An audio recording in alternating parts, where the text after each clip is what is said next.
Yes. सो आज हम start करते हैं हमारा next video, chapter number 12, simple queries in SQL. अब यहाँ पर चैप्टर नंबर हो सकता है अलग अलग हो, लेकिन हमने नेक्स्ट प्रीवियस चैप्टर पढ़ा था जिसके अंदर हमने सारा थ्योरेटिकल देखा था। ठीक है, प्राइमरी की क्या होती है, कैंडिडेट की क्या होती है, फॉरेन की क्या होती है। अब यहाँ पर अपन देखने वाले हैं सिंपल क्वेरीज एसक्यूएल के अंदर क्या क्या क्वेरीज होती है। ठीक है, कौन कौन से एलिमेंट्स होते हैं। ठीक है, उसके अलावा क्या क्या फंक्शंस हैं, एग्रीगेट फंक्शंस क्या होते हैं, वो सारी चीज़ें हम यहाँ पर देखने वाले हैं।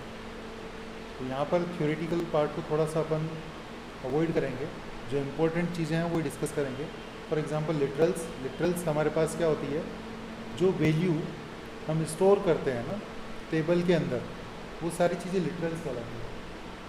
आप जो भी इंफॉर्मेशन एक टेबल क्रिएट करने के अंदर, एक टेबल क्रिएट करने के बाद जो भी इंफॉर्मेशन हम टेबल के अंदर डालते हैं ना, चाहे वो इंटीजर टाइप की हो, चाहे वो स्ट्रिंग टाइप की हो, है ना, न्यूमेरिकल भी हो सकती है, कैरेक्टर टाइप की हो सकती है, ये सारी चीज़ क्या कहलाती है, लिटरल्स कहलाती है। फिर हम बात करेंगे डेटा टाइप्स की। डेटा टाइप्स क्या होते हैं हमारे पास में, देखो डेटा टाइप्स हमारे पास में न्यूमेरिकल हो सकते हैं, डेट और टाइम हो सकता है, और स्ट्रिंग हो सकता है। स्ट्रिंग के अंदर कैरेक्टर और वेयर केयर होता है ना। और फिर डेट और टाइम के अंदर भी अलग अलग फंक्शंस आते हैं हमारे पास में डेट और टाइम के रिगार्डिंग। अगर आपको डेट लेना है टेबल के अंदर, कोई कॉलम बनाना है जिसमें, तो अपन डेट नाम का डेटा टाइप लेते हैं। अच्छा, टाइम भी आपका डेटा टाइप आता है जिसमें सिर्फ टाइम आएगा, डेट नहीं आएगा, और डेट और टाइम दोनों चाहिए तो भी आ जाता है हमारे पास। फिर आता है न्यूमेरिकल के अंदर भी अलग अलग हमारे पास टाइप्स होते हैं, जैसे इंटीजर आ जाता है, टाइनी इंटीजर आता है, स्मॉल इंटीजर आता है। तो इंटीजर की जो हमारी लेंथ होती है वो 11 डिजिट तक की होती है बाय डिफ़ॉल्ट। टाइनी इंट जो होता है, टाइनी इंट यानी कि छोटा इंटीजर वैल्यू, है ना, जिसकी रेंज जो होती है 0 से लेकर 255 तक होती है। हालांकि ऐसे क्वेश्चंस एग्जाम में नहीं पूछे जाते हैं, बट फिर भी हमें ध्यान रखना है। अच्छा, स्मॉल इंटीजर जो टाइनी इंटीजर से थोड़ा बड़ा होता है, जिसके अंदर 0 से लेकर 65,535 तक की रेंज आती है। ठीक है, ऐसे अपने पास में मीडियम इंटीजर आ जाएगा 9 डिजिट तक का। ठीक है, अच्छा, स्मॉल डिजिट जो है ना, स्मॉल इंटीजर, स्मॉल इंट के इसके अंदर हमारे पास जो डिजिट आती है 5 डिजिट तक की वैल्यू अपन एंटर कर सकते हैं। फिर हम बात करें टाइनी के अंदर, तो कितनी 4 डिजिट तक, अप टू 4 डिजिट। ठीक है, 3 to 4 डिजिट की अंदर ले सकते हैं। ऐसे ही अपने पास में बिग इंटीजर आता है जिसके अंदर 11 डिजिट आती है। फिर फ्लोट आ जाता है हमारे पास में, फ्लोट भी हम चाहें तो ले सकते हैं कि पॉइंट के बाद कितनी, जैसे अगर कोई डिजिट लेते हैं अपन, डिजिट में कितने पॉइंट्स के बाद में कितनी वैल्यू आनी चाहिए, उसके लिए अपन फ्लोट का यूज़ कर सकते हैं, डबल का यूज़ कर सकते हैं, और डेसिमल का यूज़ कर सकते हैं। ठीक है, ये डेट और टाइम आ गया। डेट और टाइम हमारे पास में डेटा टाइप है। डेट है जिसमें हम डबल कोट्स के अंदर डेट को अरेंज करते हैं, और इसका जो फॉर्मेट होता है वो क्या होता है, ईयर, मंथ और डेट होता है। पहले ईयर आएगा, फिर मंथ आएगा, फिर डेट आएगा। फिर आता है डेट और टाइम, तो इसमें क्या होगा, पहले ईयर आएगा, मंथ आएगा, डेट आएगा, फिर आवर्स आएगा, मीनिंग यानी कि मिनट्स आ जाएंगे, और सेकंड्स आ जाएंगे। इसका एग्जांपल आपको यहाँ पर दे रखा है, देखो यहाँ पर ये वाली वैल्यू दिख रहा है ना। यहाँ पर इस तरह से अपन वैल्यूज़ एंटर कर सकते हैं। अच्छा, टाइम स्टैम्प का भी यूज़ कर सकते हैं, जिसके अंदर क्या होगा, डेट और टाइम दोनों एक साथ आएंगे बिना किसी स्पेस के टाइम स्टैम्प के अंदर। ठीक है, इसका जो फॉर्मेट होता है ना, वो ये इस तरह का होता है कि इसमें सारी चीज़ें मिक्स आ जाती है। पहले डेट आएगी, फिर आपका टाइम आ जाएगा, सेम फॉर्मेट रहेगा। अच्छा, सिर्फ टाइम चाहिए आपको तो टाइम भी आप ले सकते हो, आवर्स, मिनट्स और सेकंड्स। फिर आता है, अपन बात करते हैं ईयर्स की बात करें, तो ईयर केवल ईयर लेना है, उसके रिगार्डिंग भी आप ले सकते हो, जिसकी लेंथ कितनी होती है, 4 डिजिट तक की होती है, क्योंकि 4 डिजिट से ज़्यादा ईयर है नहीं हमारे पास अभी। अच्छा, उसी के अंदर अपन बात करें तो स्ट्रिंग टाइप के डेटा टाइप भी आता है, जिसमें सबसे इंपॉर्टेंट होता है कैरेक्टर और वेरिएबल कैरेक्टर। अच्छा, कैरेक्टर में और वेरिएबल कैरेक्टर में क्या डिफरेंसेस हैं। कैरेक्टर में हमारी फिक्स लेंथ होती है, इसमें मेमोरी साइज़ जो हमारी फिक्स होगी। वेयर केयर के अंदर क्या होता है कि हमारी वेरिएबल लेंथ होती है, यानी कि जितना आप ऑक्यूपाई कर रहे हो उतनी ही, हाँ, मेमोरी ऑक्यूपाई होगी। अब ये ब्लॉब और टेक्स्ट भी अपन चाहें तो ले सकते हैं, लेकिन इंपॉर्टेंट क्वेश्चन हमारा किस में बनता है, वेयर केयर में और कैरेक्टर में बनता है, वो हमें ध्यान रखना है। यहाँ पर आप अलग अलग तरह के डेटा टाइप ले सकते हो। ये देखो डिफरेंस आ रखा है कैरेक्टर में और वेयर केयर में, जो मैंने आपको ऑलरेडी बता रखा है। अच्छा, वेयर केयर का फुल फॉर्म क्या होता है, वेरिएबल लेंथ। ठीक है, अच्छा, नल वैल्यू इसके बारे में मैंने आपको बता रखा था। नल वैल्यू ऐसी वैल्यूज़ होती है जो हमारी टेबल के अंदर एम्प्टी होती है। अपन एम्प्टी वैल्यू को NULL करके अपन हाँ लिख सकते हैं अपन चाहें तो, जो कि एम्प्टी वैल्यू को डिनोट करेगी। कमेंट्स भी हम यूज़ कर सकते हैं। ये देखो कमेंट्स के लिए हमारे पास जो साइन होते हैं वो इस तरह का होता है, स्लैश और स्टार, फिर स्टार और स्लैश। ये मल्टी लाइन कमेंट्स के लिए यूज़ किया जाता है। और अगर हम सिंगल लाइन का यूज़ कर रहे हैं तो अपन अगर हाइफन दो बार अगर मैं माइनस साइन का यूज़ करूँगा फिर कोई भी लाइन लिखूँगा तो वो एग्जीक्यूट नहीं होगा। और अगर मैंने हैशटैग का भी यूज़ कर रखा है जैसे पाइथन में अपन करते हैं, तो भी वो एक सिंगल लाइन कमेंट का ही काम करेगा, वो हमें ध्यान रखना है। देखो यहाँ पर दे रखा है, ये मल्टी लाइन कमेंट का एग्जांपल है, ये आपका सिंगल लाइन का सिंगल लाइन कमेंट है, और ये भी आपका कौन सा है, सिंगल लाइन कमेंट है। क्लियर है? अच्छा, अब अपन बात करते हैं एसक्यूएल कमांड और सिंटेक्स के बारे में।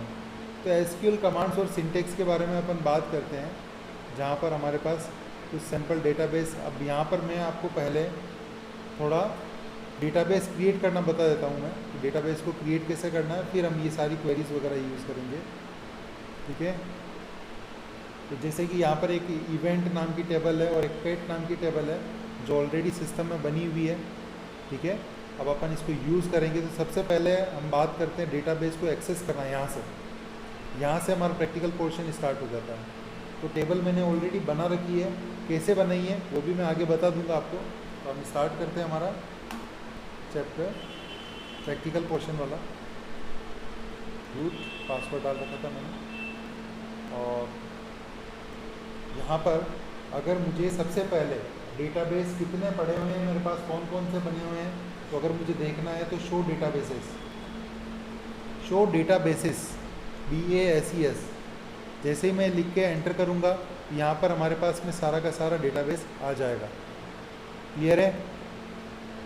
अब यहाँ पर अगर मैं बात करूँ कि कोई भी डेटाबेस यूज़ करना है मुझे, चलो अपन देखते हैं कोई डेटाबेस यूज़ करते हैं अपन। ठीक है? तो डेटाबेस यूज़ करने के लिए अपन चलते हैं यूज़ कमांड के ऊपर, यूज़ और फिर डेटाबेस का नेम। तो डेटाबेस में सेलेक्ट करता हूँ BITS, बिट्स नाम का एक डेटाबेस पड़ा हुआ है, तो मैंने बिट्स लिखा और एंटर कर दिया। तो यहाँ पर क्या हुआ कि हम बिट्स नाम के डेटाबेस के अंदर एंटर हो चुके हैं। अब यहाँ पर कौन कौन सी टेबल पड़ी हुई है, तो शो टेबल्स क्लिक करूँगा मैं, शो टेबल्स। तो यहाँ पर हमारे पास में सारी की सारी टेबल्स शो हो जाएगी जो हमने क्रिएट कर रही है, पहले से ही क्रिएट करके रखी हुई है, वो सारी टेबल्स आ जाएगी हमारे पास। क्लियर है सबको?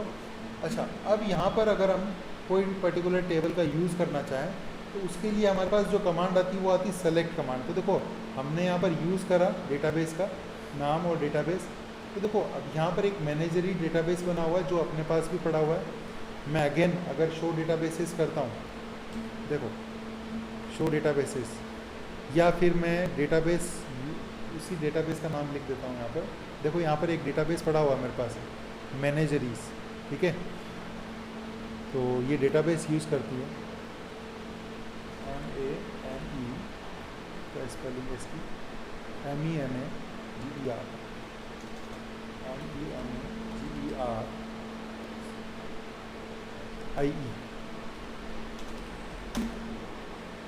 अच्छा, यूज़ अपन ने नहीं लगाया, यूज़ मैनेजरी डेटाबेस चेंज। अब इसके अंदर भी शो टेबल्स करता हूँ, शो टेबल्स।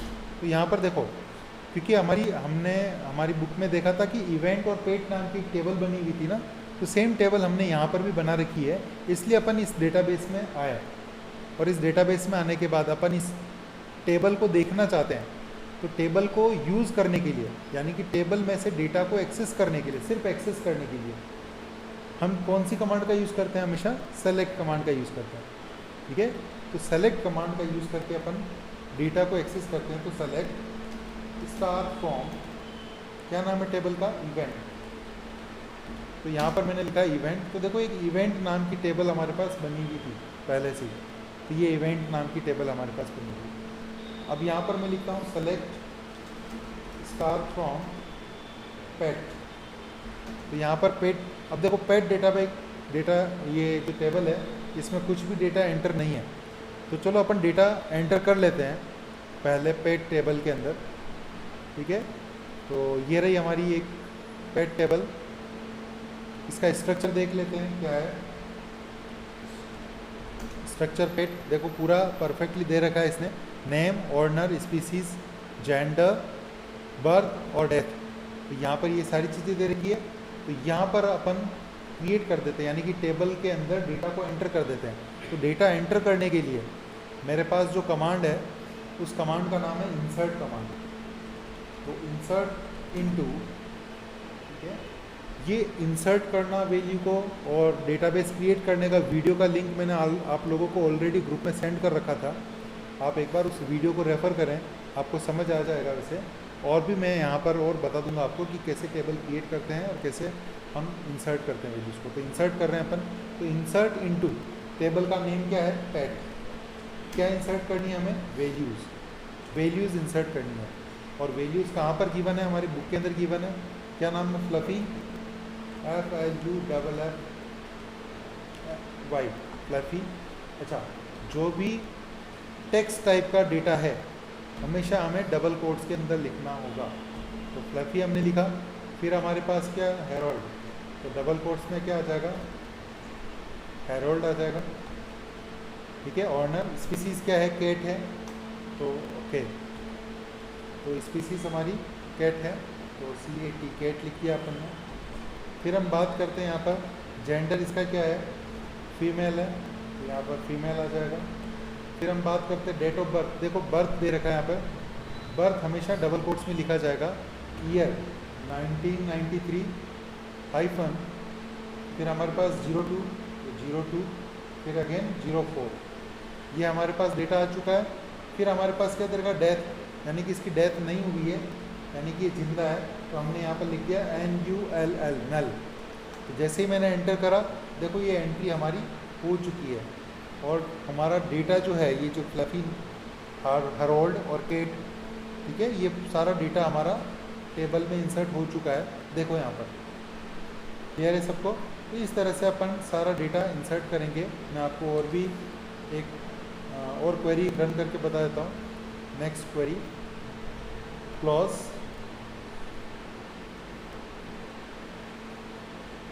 नाम है इसका, ग्रीन,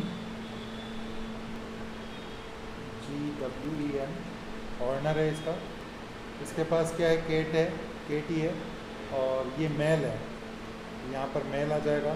अच्छा, इसका बर्थ कब है, 1994 3/17, तो 94 3 और क्या है इसका 17। अच्छा, ये भी जिंदा है, ये डेटा इंसर्ट हो चुका है। क्लियर है। अच्छा देखो, ये दोनों डेटा हमारे एंटर हो चुके हैं। क्लियर है सबको।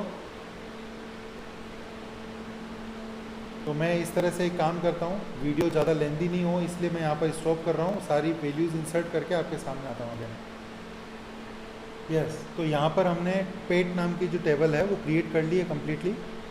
अब हम देखते हैं यहाँ पर आगे कि पेट नाम की टेबल के अंदर सबसे पहले सेलेक्ट क्वेरी का यूज़ किस तरह से कर रहे हैं।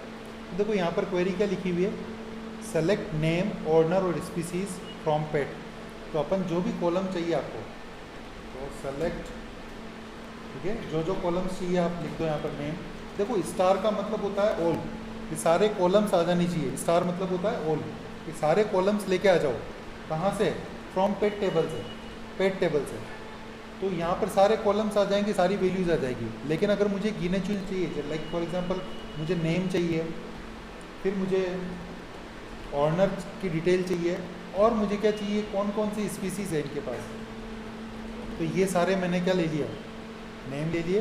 और जैसे एंटर करूँगा तो सिर्फ वही कॉलम आएंगे जिनकी हमने डिमांड करी है, लाइक कॉलम के नेम लिखे हैं, बाकी के नहीं आएंगे यहाँ पर। क्लियर है सबको। तो ये सेलेक्ट कमांड का यूज़ है। सेलेक्ट कमांड सिर्फ और सिर्फ डेटा को एक्सेस करने के लिए यूज़ की जाती है, कोई भी चेंजेस करने के लिए हम इसका यूज़ नहीं करते हैं। क्लियर है। अच्छा, आगे और देखते हैं सेलेक्ट कमांड में और क्या क्या चीज़ें हैं हमारे पास में। ठीक है, सारे कॉलम्स मैंने आपको बता दिए थे। अच्छा, यहाँ पर कंडीशंस भी लगा सकते हैं। देखो सबसे मेन इंपॉर्टेंट चीज़ होता है, डिस्टिंक्ट कीवर्ड का भी यूज़ कर सकते हैं अपन। तो देखो अब मुझे ये देखना है नंबर ऑफ स्पीसीज़ कौन कौन सी है, एक्चुअली कितने तरह की स्पीसीज़ हैं हमारे पास। तो यहाँ पर अपन यूज़ करते हैं डिस्टिंक्ट कीवर्ड का। डिस्टिंक्ट कीवर्ड का यूज़ करूँगा किसके साथ में मैं, स्पीसीज़। तो स्पीसीज़ हमारे पास कितनी तरह की है, फ्रॉम पैट टेबल। देखो यहाँ पर सारे कॉलम्स को लाने की ज़रूरत नहीं है, मुझे सिर्फ ये देखना है कि कौन कौन सी स्पीसीज़ हैं हमारे पास टोटल मिला करके। तो यहाँ पर देखो हमारे पास 5 तरह की अलग अलग स्पीसीज़ है। कैट है, डॉग है, बर्ड है, स्नैक है और हैमस्टर है। ये अलग अलग स्पीसीज़ है। तो डिस्टिंक्ट कीवर्ड का यूज़ किस लिए किया जाता है, ताकि हम डुप्लीकेट वैल्यूज़ को प्रिंट नहीं करके एक्चुअल वैल्यूज़ को प्रिंट कर पाएँ कि total number of original values कितनी है ना। तो लाइक ओरिजिनल वैल्यू यहाँ पर देखा जाए तो देखो कैट, डॉग, बर्ड ये सब रिपीट हो रहे हैं यहाँ पर, लेकिन टोटल मिला के 5 स्पीसीज़ है हमारे पास, है ना। तो उसके लिए अपन डिस्टिंक्ट कीवर्ड का यूज़ करते हैं। तो ये डुप्लीकेट वैल्यूज़ को नहीं लेके आएगा, ठीक है, उसको रिमूव कर देगा। समझ आया ना सबको। अब अपन बात करते हैं सेलेक्ट ऑल कीवर्ड का भी यूज़ कर सकते हैं अपन। अब देखो डिस्टिंक्ट की जगह पर अगर मैंने यहाँ पर वर्ड यूज़ करा ऑल, तो यहाँ पर क्या होगा, सारी की सारी स्पीसीज आ जाएगी। इससे आपको आइडिया लग जाएगा डिस्टिंक्ट का मतलब क्या है। क्लियर है सबको। अब हम बात करते हैं नेक्स्ट, टेबल का स्ट्रक्चर देखना कि हमारी टेबल जो बनी हुई है उस टेबल का स्ट्रक्चर कैसे देख सकते हैं। तो देखो शो टेबल्स करेंगे तो सारी की सारी टेबल्स कौन कौन सी बनी हुई है जो मैंने आपको बता दिया था किस तरह से टेबल बनी हुई। तो शो टेबल्स करेंगे, टेबल्स के नाम आ जाएंगे। फिर हमारे पास कमांड आता है डिस्क्राइब कमांड। तो देखो तो DESC और फिर हम टेबल का नेम लिखेंगे। तो देखो ये टेबल का स्ट्रक्चर आ रहा है। एक क्वेश्चन आपको एग्जाम में आएगा 100%, इस तरह का स्ट्रक्चर दे रखा होगा। फिर आपको बोलेंगे कि इसमें से टेबल क्रिएट करो। तो यहाँ पर देखो फील्ड के नेम सारे ये दे रखे हैं, डेटा टाइप ये दे रखे हैं, कौन सी चीज़ नल है, कौन सी चीज़ प्राइमरी की है, ये चीज़ आपको यहाँ पर गिवन होगी। उसके अकॉर्डिंग अपने को क्वेरी लिखनी पड़ेगी क्रिएट कमांड की, ठीक है। तो हमारे पास नंबर ऑफ कॉलम्स कौन कौन से हैं, नेम है, ऑनर, स्पीसीज, जेंडर, बर्थ और डेथ। उसका डेटा टाइप भी हमारे को गिवन है। यहाँ पर सारी नल वैल्यू रख सकते हैं अपन, कोई प्राइमरी की वगैरह कुछ भी नहीं कर रखा अपन ने, ठीक है। तो कैसे क्या करते हैं वो आगे देखेंगे। तो आप डिस्क्राइब कमांड का भी यूज़ कर सकते हो, DESC कमांड का भी यूज़ कर सकते हो। फिर आता है हमारे पास में नेक्स्ट कि किस तरह से हम सेलेक्ट कमांड के थ्रू कैलकुलेशंस परफॉर्म कर सकते हैं, ठीक है। कैलकुलेशंस परफॉर्म कैसे कर सकते हैं, तो यहाँ पर देखो मैंने लिखा सेलेक्ट 1 + 9 और तो यहाँ पर देखो ऑटोमेटिक हमारे पास क्या आ जाएगा, 10 आ जाएगा कैलकुलेट होके, ठीक है। आप चाहो तो यहाँ पर ऐसा भी लिख सकते हो फ्रॉम DUAL, ये ड्यूल नाम की एक डिफ़ॉल्ट टेबल क्रिएट हो जाती है। आप चाहे वो लिखो या नहीं लिखो ऑटोमेटिक आपके इसमें आ जाएगा, ठीक है। इसी तरह से करंट डेट एक फंक्शन है हमारे पास CURDATE। अगर आपको सेलेक्ट कमांड को यूज़ करो, करंट डेट फंक्शन का यूज़ करोगे तो आपका सिस्टम का करंट डेट जो भी होगा वो आपके सामने डिस्प्ले हो जाएगा, सिर्फ डेट, टाइम नहीं आएगा इसमें। क्लियर है। अच्छा, अगर आपको यहाँ पर किसी भी वैल्यू के साथ में कोई भी एक्सप्रेशंस अगर परफॉर्म करना है, यानी कि कोई चीज़ ऐड करना है, रिमूव करना है, तो देखो पेड टेबल के अंदर तो हमारे पास कुछ ऐसा न्यूमेरिकल वैल्यू है नहीं है कि हम इसके साथ में कुछ काम करें। हम चलते हैं, हम किसके पास, इवेंट के पास चलते हैं। Select star from event table. तो देखो यहाँ पर भी इवेंट के अंदर भी ऐसा कोई चीज़ नहीं है कि जिसके साथ अपन प्लस माइनस मल्टीप्लिकेशन वगैरह कर सकें, ठीक है। तो हम वो नेक्स्ट टेबल में देखते हैं। यहाँ तक आपका वीडियो देखना है, आपको इसकी प्रैक्टिस करनी है, बहुत इंपॉर्टेंट है। यहाँ पर क्या किया हमने, सेलेक्ट कमांड का यूज़ देखा कुछ, ठीक है। वैल्यूज़ इंसर्ट कैसे करते हैं वो देखा हमने, डेटाबेस के रिगार्डिंग हमने देखा थोड़ा बहुत। Thank you so much.